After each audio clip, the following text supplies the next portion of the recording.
The following video you are about to see is just my personal opinion. Please be respectful. Thank you.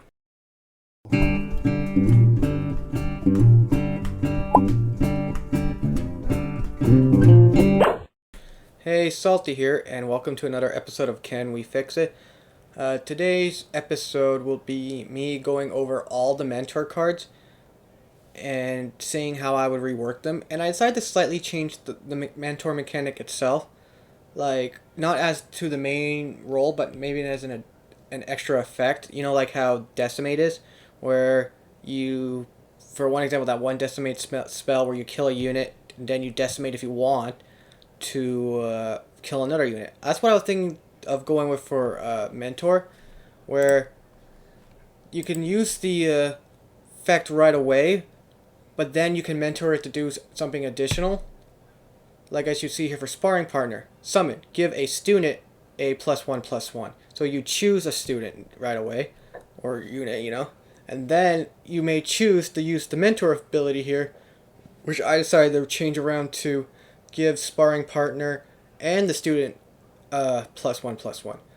A card like this might be too powerful for a common, but I was just trying to think of a way how to get this whole extra effect to go, and having the original effect, what's the word I'm looking for, still be the same, because I get you have to exhaust the unit for it to use the ability in general, but I found that to be not worth it. Just use the ability, let's just have the ability without any consequences first, and then if we want more, then we can exhaust it, right?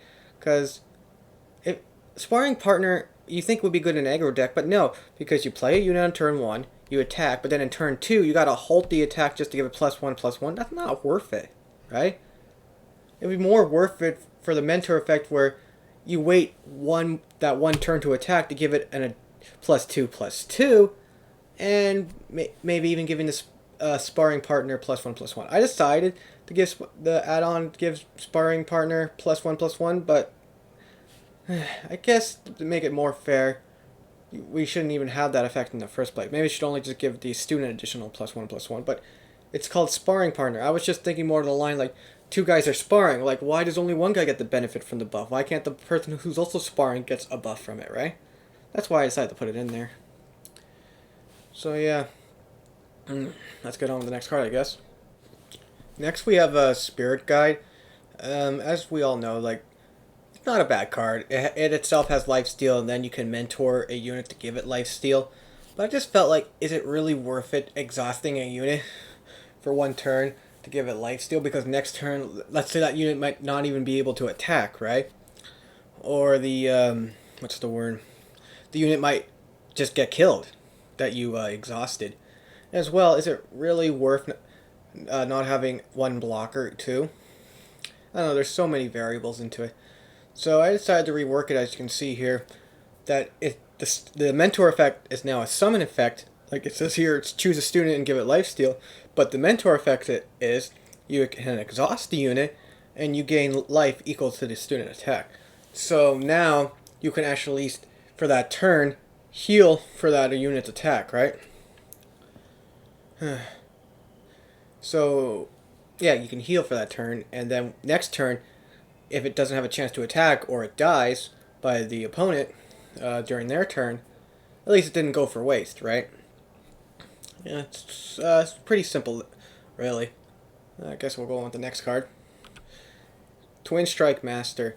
This card, I was trying to think balance-wise, like, should I make it like the last two cards somewhat, where its summon effect is its mentor effect, and its mentor effect is something slightly better? But I'm thinking to myself, what could be more better than giving a student, or giving a student double damage, right? So I'm like, what to do? Should I maybe have them double the, as you can see here, it's double the student attack. I'm like, isn't that overkill kinda? Because not only they have double damage, but their attack is double. But at the same time, let's say you choose a unit that only has one attack, right? Then you can mentor it to have 2 attack, and then at least has double damage, so it can deal 4. But if you double damage a unit with 5 attack, and then you mentor it to give it 10 attack, that's like 20 damage right there. And you pretty much win the game. And is that really fair for a 5 cost? I don't know. I just really couldn't think of what to do for this. But this was like the current idea. If you think I should have just left it as it is, maybe I should have just left it as it is. I don't know. I really don't know. That's all I have to say for this one. Prosecutors-at-arms.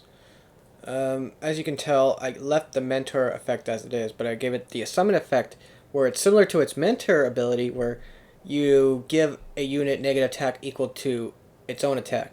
The reason I decided to do that because the whole point of mentor is you need to have another unit on the field, but if you have no other units on the field, this card is pretty much useless. You play this on turn 6 and you just get a 4/4 unit with no battle skills whatsoever. You're pretty much dead by then. Or it's pretty much, you're not dead by then, but you're pretty much behind because they play a much better card for turn 6 and on your turn 6 you play this, but you have nothing on the field and this card can't do shit against anything else. So I'm like, it would be more fair if its summon effect can at least do it as well, because just because, like, it's more worth it for a 6 cost. Like, if we were just going to give the mentor effect as it is, then turn this card into a 4 cost, right? But I'm just considering if we're just leaving it as a 6 cost. But if you guys think this is too powerful, I guess I could take, for the sake of making it slightly better, get rid of the summon effect and change its cost to a 4. I don't know. I just think it's better like this, and also it seems kind of cool in a I don't know what the word I can't think of the word right now, but I think it's cool that he has this effect, then he teaches this effect to another card, like the whole mentor and student type of thing. I think it feels much cooler that way. Yeah, I'm not good with words, as you can tell. Yeah, that's all I have to say about this card. Roosting Owl. Like, I always did enjoy this card when I first started playing the game. I always thought it was a cool idea where you mentor a unit and then you give the top card plus whatever equal to their stats. But nowadays, that's too slow and not really worth it for turn 6 to exhaust the unit to do that. So what I decided to do for the card is give it a summon effect where it gives a student +2/+2, and then you may choose to exhaust that student to do the effect.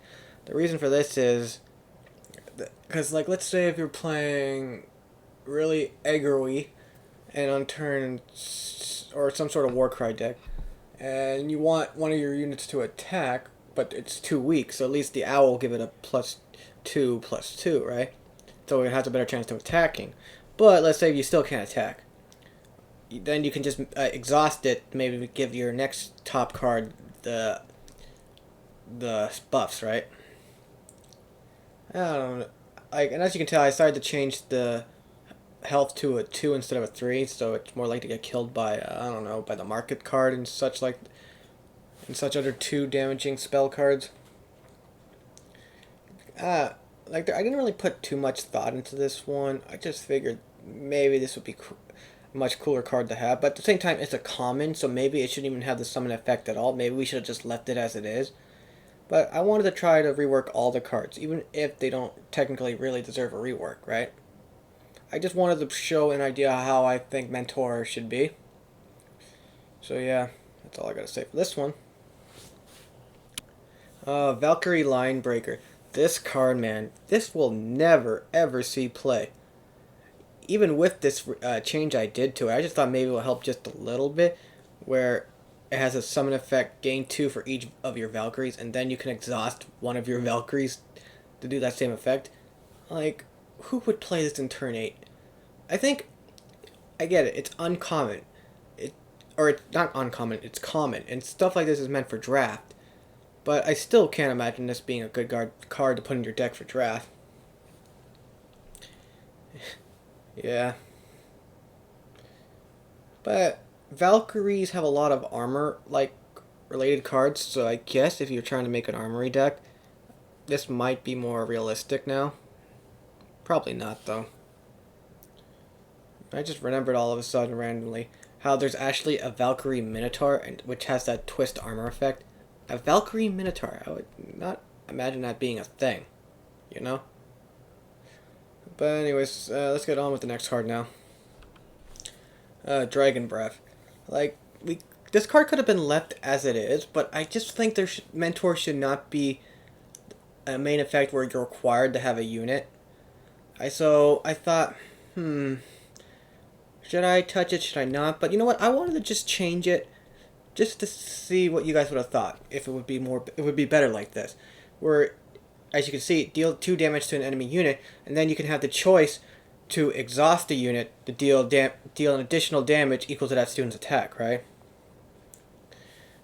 Yeah, because like this is more of an example of having Mentor act like Decimate, where you exhaust the unit. But maybe if you think about it now, maybe Mentor should do more than just exhaust unit. Maybe, I don't know, you pay maybe 1 life or 1 power. I have no idea, but that's just me rambling on now. So yeah, pretty simple change. Maybe too strong for common. I'm getting all the rarities mixed up. But yeah, that's all I gotta say. Mating Call. I was kind of having difficulties thinking how this card would work, because its mentor effect seems fair enough. You exhaust a unit, and then you have a chance to maybe play play all the copies on the top 10 cards of your deck. But it's highly unlikely that those cards will be on the top of your deck, and you could probably, and it sucks enough that if you already have all the copies in your hand, right? So I thought to make this card a little bit more playable, at the very least, is to have it where you pick a unit and then you draw a copy of it and put it in your hand, and then you can choose to mentor it to take your chances to play all the copies on the top 10 cards of your deck. This might make it a little too powerful, but at the same time, I don't think it does. I don't know. I think a lot of people would have to play the game, would have to play a few games to see what they can brew with it. But something like this would be too powerful for an even cost deck. So if we were going to go for something like this, I guess we would have to change it to a 3 cost, sadly. The Curse of Even Hand Golem. It nerfs a lot of cards, right? Yeah, I guess thinking about it with Even Hand Golem, this would be too powerful if it was a 2 cost. I love the card, but yes, I agree with people that does ruin it for some. It does ruin a lot of other cards with the nerfs, like, I don't know, Naughties, whatever it's called. But anyways, enough talking about Even Hand Golem. Let's just talk about the next card. Serpent Mount. Yeah, this card was just bad. I understand it's an uncommon, so it gets to be bad, but some uncommon cards can be good too. Like, the original effect, you mentor a unit, it gains its attack equal to that unit's attack, but then its stats were not worth it. Like, it had only 1 health. It can just die just like that. Maybe back then there wasn't as many kill cards or answers to deal with that.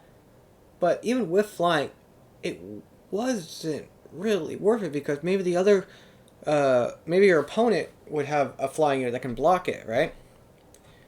Like, I originally thought maybe as well give it more health, but I'm thinking to myself, no, let's just leave the stats as it is. Let's leave them as it is for now. So, as you can see, I moved its mentor effect to be its summon effect, but its new mentor effect is you exhaust the student, and then you can add a Cloud Snake saddle to your hand. You know, the weapon where you can equip it's a 3/3 for 2 weapon, which you can equip to only equip it to flying units. I thought it would be much cooler and more realistic that way, since technically it's a Serpent Mount, and then when you mentor it, you get a saddle to put on that mount. But technically, in the picture, it's already wearing a mount, right? But let's not worry about it.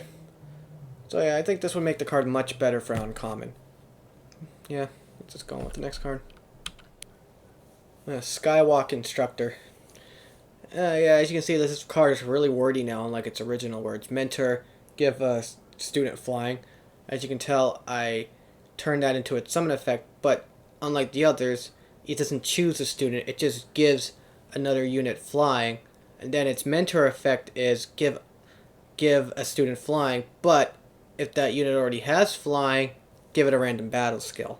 Since battle skills are more like an unseen type of thing, I think and the reason I decided to do it like this, because like you give a unit flying, and then you can choose to give that same unit a random battle skill, or you can just exhaust that unit and give it a random battle skill, or you can just exhaust another unit and give it flying if it doesn't have it, or if it already has flying, give it a random battle skill. You know, all that nonsense. This might be too much for an uncommon card. Not uncommon, common. Why do I keep thinking uncommon is the lowest? Common is the lowest. But I thought maybe it could still be worth it since it costs 5, right? I don't know. That's just an idea I came up with. Yeah. Sorry, don't mind me. It's just I'm doing 14 cards, and it just gets exhausting trying to talk about it, and I've been doing so many retakes. I think we got like 4 more to go. So yeah, next one. Hooru's Teaching. Oh, this took me forever to figure out what I should do with it.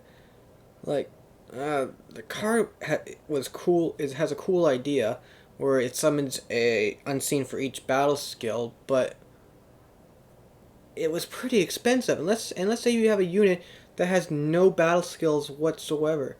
This thing is just a piece of shit to have in your hand. It's like waste. It's a waste of space. Like, I don't know why I keep saying like, but that's how I feel. So what I decided to do was, as you can see here, you can now choose a student and it gains 3 random battle skills, and then you can choose to exhaust it to summon those 3/3 unseens for each battle skill. Like, this might be considered too OP for certain cards, because let's say then you put it on a unit that already has 2 to 3 battle skills. Then they get to have 2. No, then when you play this card, they get 5 to 6 unseen units on the field, right? But I think a 3/3 with a single battle skill is not that strong unless it's like double damage or something. And I guess this would be very powerful to have on Akaria, because she already has charge, endurance, flying. Yeah, 5 battle skills, and then you give her 3 more battle skills, and that's like fucking 8 unseens. But at the same time, who would make a deck just to play those 2 together? Maybe I should try to brew something like that. Thinking about it now. Yeah, later. But yeah, this is what I thought, and why. And I was thinking, how many battle skills should a unit get? 2 or 3? I thought 3 would be worth it because you're paying for. I'd say I reduced the cost to 6 instead of 7, but I guess we could maybe balance wise. I guess we can change it back to 7 if we're gonna do it like this. The reason I thought 3 was because, what's his name? Fuck is his name? Skyfist? You know, that 6 cost unit where you play him and he gains 3 random battle skills. I just thought, he's also a 6 cost. Why not make the spell a 6 cost, right? But at the same time, the spell is giving a unit 3 random battle skills, and Skyfist has no battle skills to begin with. But we can keep going back and forth with that. But yeah, I think this card would see much more play. It was along these lines, anyways. Okay, let's get on to our next card. Master's Lesson. This card was the whole reason that made me do this video, because I recently tried making a Justice Prime unseen battle skill deck. It wasn't bad, but it wasn't good either. But having this card was not worth it. Like, it seemed a cool idea where you draw cards equal to that student's battle skills, but at the time being, at most, if I was lucky enough, because for some reason, even though my whole deck was about units having battle skills, it didn't seem to be the case. And if I did play it, if I was lucky enough to draw 2 cards, right? Not 3. Not even 4, man. And I'm like, yeah, the mentor effect is really not worth it. And I'm like, thinking to myself, it's not worth to exhaust a unit that could be used for blocking just to draw 2 to 3 cards if you're lucky. And the price was not worth it either. Like, for God's sakes, that one card, the Prime had a free cost fast spell that lets you draw 2 cards.